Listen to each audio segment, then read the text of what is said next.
Our junior warden, Tracy Patterson, is here this morning to talk to us again about stewardship. Tracy, thank you for being here, and we turn it over to you.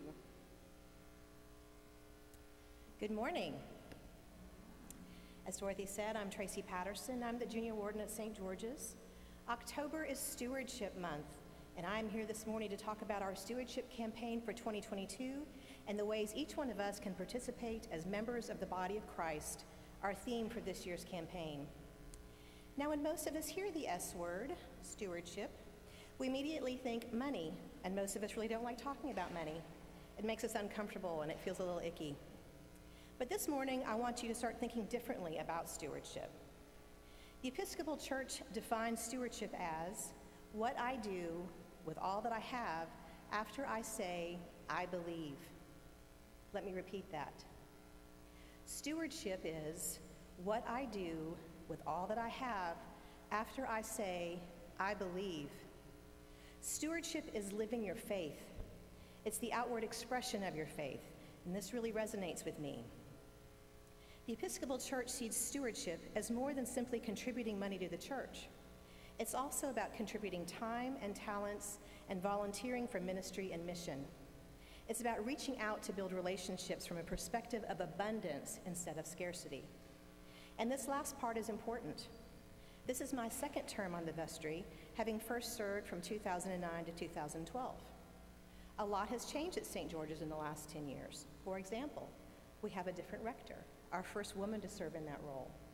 We have a new music director, and we've created a new fundraiser, the No Sweat Soiree, to serve our community ministries. But unfortunately, one thing has stayed the same. The vestry continues to create our annual operating budget out of scarcity and not abundance. Every year, we create our budget by backing into it, based on the pledges we receive, rather than creating a budget based on our actual needs. For example, we need a full-time youth minister for our older children and their families. However, we've only been able to offer a part-time position because of past pledge offerings. But we can't fill a part-time job because qualified candidates need a full-time salary. So our youth are missing out on opportunities for their spiritual growth. Also, we need a maintenance fund. In 2007, the vestry approved the creation of a maintenance fund, which would entail designating $10,000 a year to pay for future system and building repairs, such as the HVAC system. However, we've not been able to do so. Consequently, when our HVAC system went out last summer, we were only able to replace the nearly $200,000 system due to the generosity of a few of our parishioners. We now need a boiler. The boiler not only heats the entire facility, but also helps regulate the air conditioning so we don't feel like we're sitting in a meat locker. Eileen has to call the repairman every other week. And despite the repairman's assurance, the boiler has another 2 years left. Y'all, it's time to put our boiler on the prayer list. This is becoming dire. Now you're probably thinking, Tracy made a point of telling us that stewardship is more than just contributing money to the church. It's also about contributing time and talents and volunteering for ministry and mission. And this is absolutely true.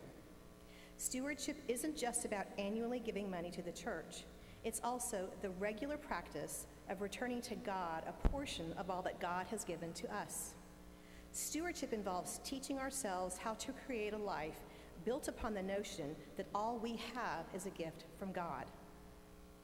So when you receive your pledge packet this week, in addition to prayerfully considering the amount of your financial support, also prayerfully consider the ways you can use the unique talents God has given you to do His work. But remember, without a fully functioning boiler, we will not be able to serve the 85 children and their families enrolled in our preschool, nor enjoy music from our magnificent organ and choir, nor worship in person in this beautiful building. Thank you for your time this morning. I especially want to thank each of you for sharing your individual gifts of time, talent, and treasure that have enabled St. George's to continue to serve our community and one another and to remain one body of Christ.